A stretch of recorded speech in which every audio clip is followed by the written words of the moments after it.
Listen up, wrestling fanatics. We all know the WWE empire is built on spectacle, high-octane glamour, and those jaw-dropping bumps that keep us addicted. But let's keep it real. Not every segment is something Vince McMahon and the suits in Stamford want playing on the highlight reel. There are skeletons in that closet they would prefer stayed buried, but we are here to dig them up.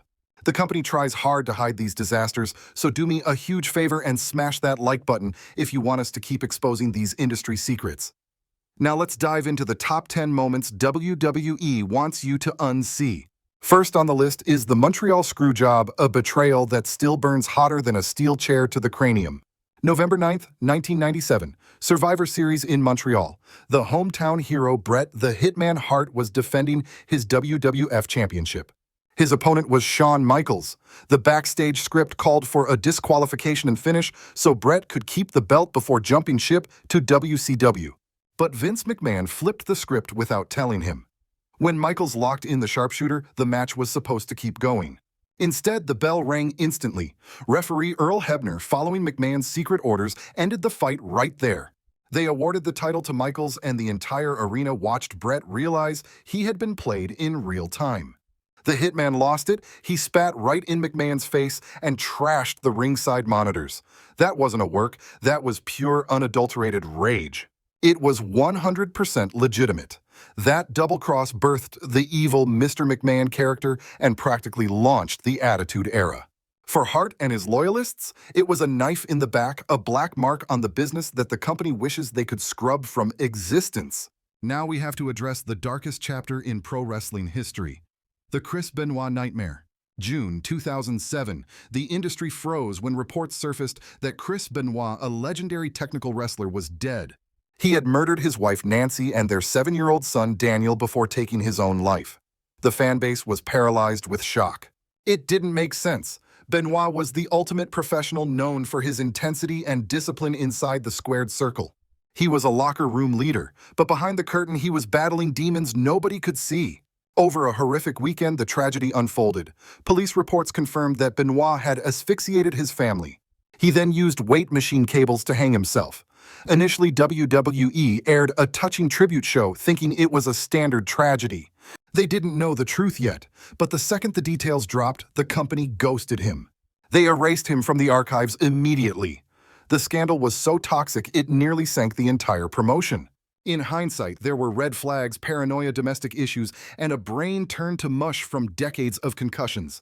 Experts linked the violence to severe CTE. Nowadays, you will never hear his name on TV, and his legacy is permanently destroyed. And that nightmare actually derailed one of Vince's wildest storylines, the exploding limousine stunt.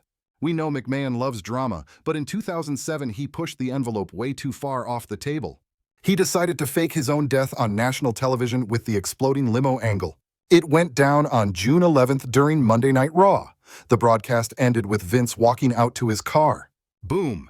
The vehicle went up in flames. It was standard soap opera stuff for wrestling, sure. But they played it straight. The official website reported it like breaking news, treating a fictional explosion as a real death. Stock prices dipped and fans were genuinely panicked. But then reality hit harder than fiction. The Chris Benoit murder-suicide happened just days later. The company had to scrap the fake death angle instantly. Vince had to walk out on TV alive and awkward to address the real-life tragedy. Talk about a PR disaster. They regret even starting that arc. It is a moment they definitely want buried deep in the vault. Speaking of creative choices that aged like milk, let's discuss the Katie Vick saga. 2002. The Katie Vick angle. A storyline so vile it is honestly shocking it ever got greenlit. It started as a standard feud between Triple H and Kane, but then creative decided to drag a dead body into the mix.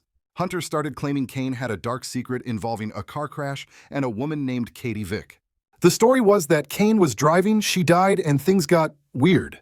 Triple H basically accused the Big Red Machine of getting intimate with the victim post-mortem. You heard me. Necrophilia. On primetime television, it hit rock bottom when Triple H filmed a skit to mock him. He dressed up in Kane's mask and went to a funeral home to film a vignette. He climbed into a casket with a mannequin to simulate the act. It was absolutely grotesque. He was cracking crude jokes about the corpse's rigidity while simulating acts I can't even describe here. The fans revolted. It was tasteless, offensive, and is widely considered the absolute worst storyline ever penned. Even the production crew couldn't handle it and walked out. WWE realized they had crossed a line and tried to pivot, but you can't erase history. The reputation hit was massive. But if you thought the Katie Vick saga was rock bottom, just wait until we cover Vince McMahon's Kiss My Ass Club. Yeah, this actually happened. It was the perfect example of the unhinged and wild atmosphere of the company during the ruthless aggression era. Launching in 2001, this segment was basically Vince's massive ego on full display. The idea was simple but humiliating. Vince made talent physically kiss his bare rear end on national television. Seriously, how did this get approved? And he didn't just do it once, he turned it into a recurring nightmare for the roster. If you got on the boss's bad side, you were forced to drop your dignity and pucker up in front of a live crowd. William Regal was the first victim, followed by legends like Jim Ross, Shawn Michaels, and even his own son, Shane McMahon. The segment was immediately blasted for being crude and gross. Imagine your job description involving kissing your boss's backside literally. It makes you wonder where the limits were. It was so condescending that they eventually scrapped it, but not before scarring an entire generation of viewers. Finally, someone decided to push back. On June 27, 2011, CM Punk took over Monday Night Raw. He dropped the infamous pipe bomb, a speech so raw it convinced the world he was shooting from the hip. Punk, who was already halfway out the door, sat Indian style on the stage and absolutely roasted the entire organization. He went after management, the top stars, and didn't hold back on Vince or John Cena. He even shattered the fourth wall by bringing up real-life backstage drama. Punk ripped them for being out of touch and vented about his talent being ignored. In favor of office politics, smash that like button if you think Punk changed the industry that night. But here is the big question. Was it a shoot or a work? The delivery was so convincing that fans are still debating if he went completely off script or if it was a masterpiece of storytelling. When they cut his mic mid-rant, it just added to the legend. Here is the twist, though. While Punk has since admitted the segment was approved, he definitely pushed the envelope. He had a rough outline, but basically told Vince he was going to go out there and say whatever was on his mind. That moment launched the summer of Punk, leading to his iconic win at Money in the Bank 2011, where he blew a kiss to Vince and vanished through the crowd with the belt. Now, Punk rightfully called out the hypocrisy, and this next story proves Vince really struggles with taking accountability. Let's talk about the time Vince used a racial slur on TV. In 2015, they fired Hulk Hogan for using that word on a private tape. But get this, a decade earlier, there was a backstage skit with John Cena where Vince tried to act hip and casually dropped the N-word while telling Cena to keep it up. The camera immediately cut to Booker T and his wife Sharmell standing nearby. Booker looked completely horrified and totally shocked, basically reacting exactly how the audience at home was feeling. Like, did that really just happen? Fans were furious. Hogan felt like he got a raw deal since the guy signing the paychecks dropped the same word on primetime TV. The double standard was glaring. Of course, the corporate PR machine tried to spin it, claiming Vince was playing a fictional character while Hogan was in a real-world situation. Regardless, that segment remains a massive stain on the company, showing just how tone-deaf they could be for a cheap laugh. Drop a comment if you remember watching that live, and it just keeps going with Vince. If those stories were messy, the 1999 sexual harassment lawsuit from Sable is on another level. The 1999 Sable case. Sable, also known as Rena Lesnar, was arguably the biggest female star of that era, known for her look and attitude. But while she was a star on screen, she was dealing with a toxic environment that forced her to take legal action. In June 1999, she slapped the company with a $110 million lawsuit, and the details were heavy. She accused the company of rampant harassment and unsafe working conditions. She claimed the culture was hostile, filled with degrading behavior and bullying. She alleged that they kept pressuring her into more and more revealing storylines against her will. The breaking point came when they reportedly asked her to go topless on live television. Can you imagine being told to work under those kinds of conditions? And if you think she was exaggerating, you would be mistaken. Years later, stars like X-Pac came out and confirmed that Sable was telling the truth about the culture. Facing serious heat for how they treated women, the company decided to cut a check and settle the case quietly. Rumor has it the payout was way less than Sable wanted, but they were desperate to keep the scandal out of court. It's no surprise they want that harassment mess forgotten. But if you look at the history books, another woman who, gave everything to the business only to get zero respect back was Chyna. Her complete removal from the archives is the perfect example of what happens when you cross the brass. Born Joni Laurer, she was an absolute force. In the late 90s and early 2000s, she shattered glass ceilings, becoming the first and only female Intercontinental Champion and even throwing down in the Men's Royal Rumble, something totally unheard of back then. Despite those legendary milestones, the corporation went out of its way to downplay her entire legacy. The blackout started the moment she left in 2001. Her life took a nosedive after that, filled with substance struggles and a rocky run in adult films. Management claimed these were the reasons she was blacklisted, but they conveniently left out the drama with Triple H. Even decades later, the wrestling community still hasn't recovered from the nightmare that unfolded on May 23, 1999, involving Owen Hart. It went down at the Over the Edge pay-per-view in Kansas City, Missouri, where Hart, easily one of the most talented guys on the roster, was scheduled to make a huge splash coming in as the Blue Blazer. The plan called for a high-wire entrance, dropping him down from the catwalks of Kemper Arena using a quick-release harness system. But then the unthinkable happened.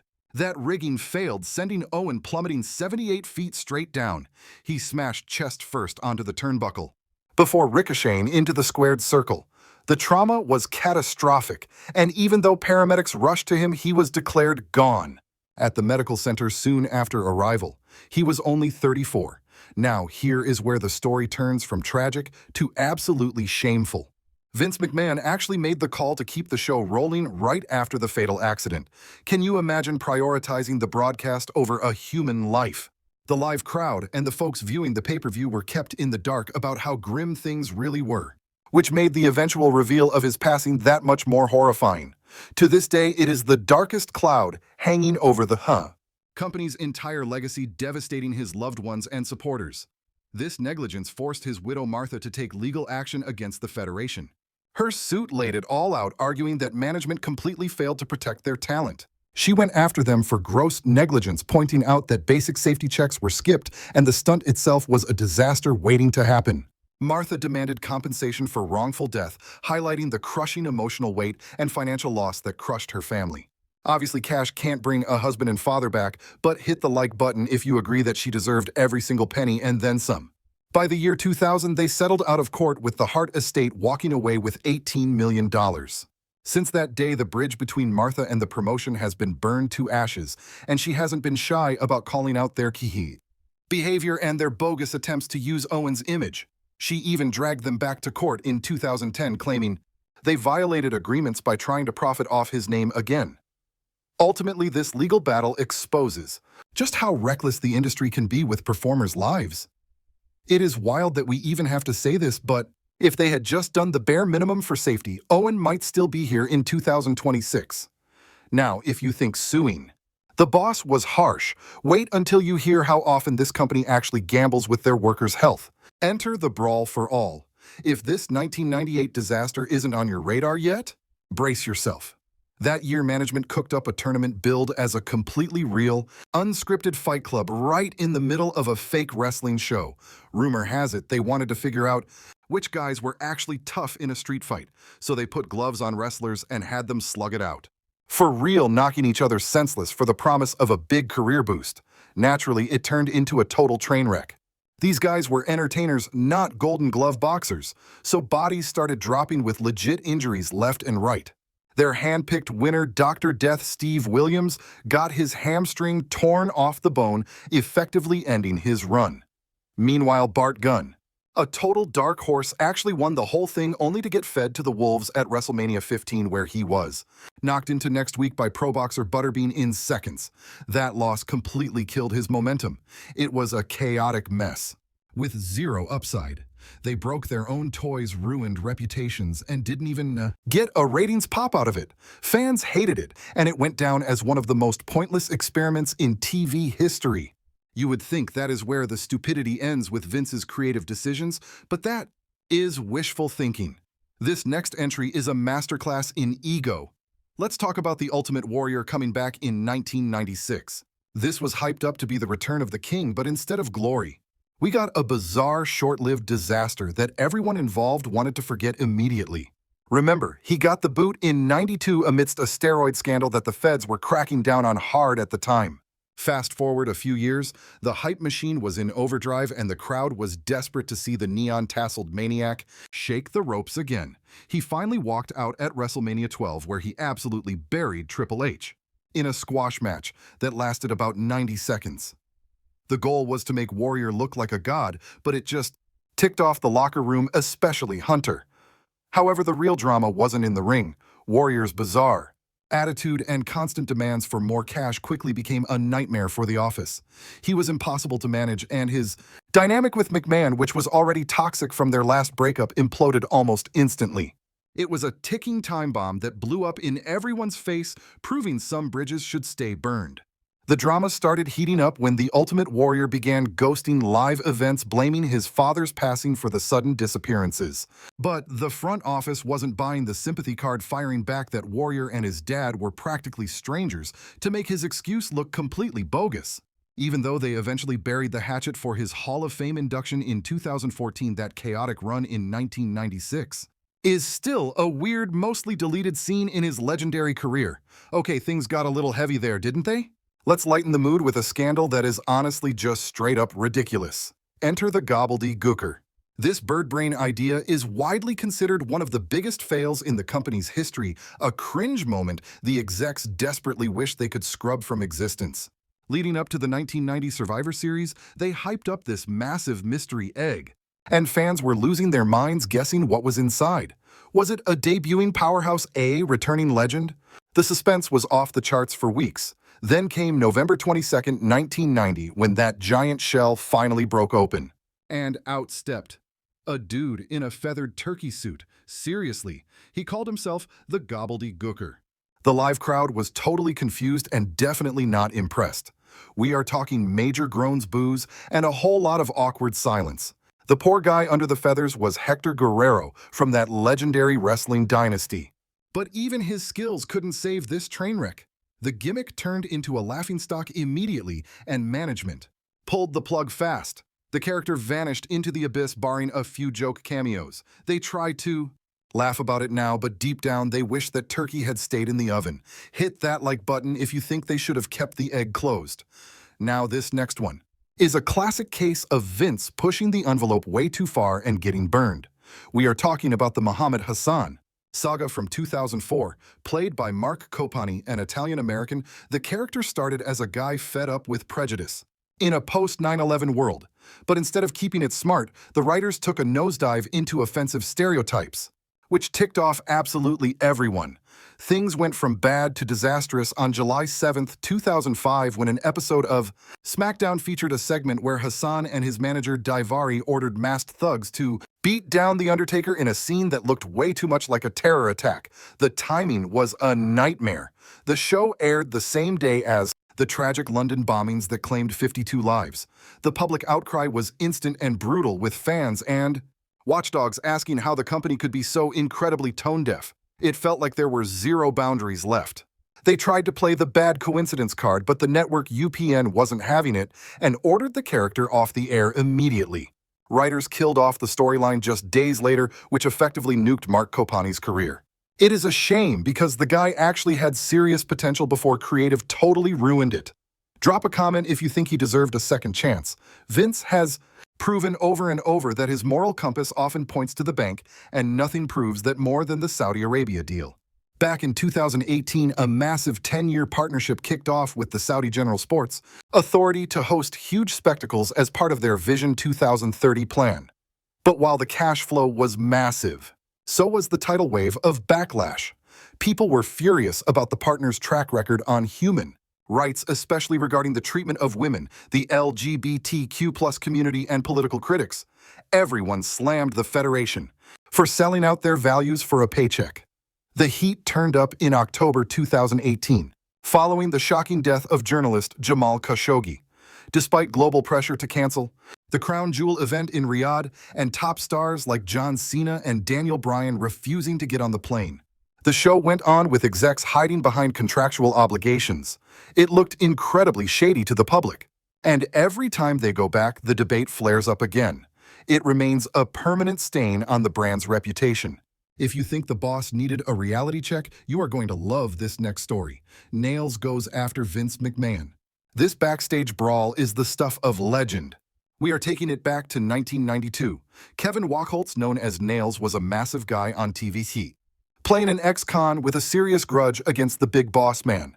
He was terrifying on camera. But the real fireworks happened behind the curtain. This incident led to lawsuits and a forever ban. Rumor has it, and this was backed up by other wrestlers like Sags, that Nails was furious about his paycheck for a big match. He stormed into the boss's office and things got physical fast. He allegedly attacked McMahon, knocking him down and reportedly choking him out. It was unheard of for anyone to cross the line like that with the chairman. Nails wasn't about to swallow his pride or tolerate Vince's nonsense, so he allegedly laid hands on the boss right there in the office. Naturally, he was kicked to the curb immediately, but the chaos was just getting started. Nails retaliated with a wrongful termination suit. He went as far as accusing McMahon of sexual harassment, a claim that most industry insiders dismissed as nothing more than a vengeful smear campaign. The Empire struck back with a countersuit, and the judge tossed the whole thing.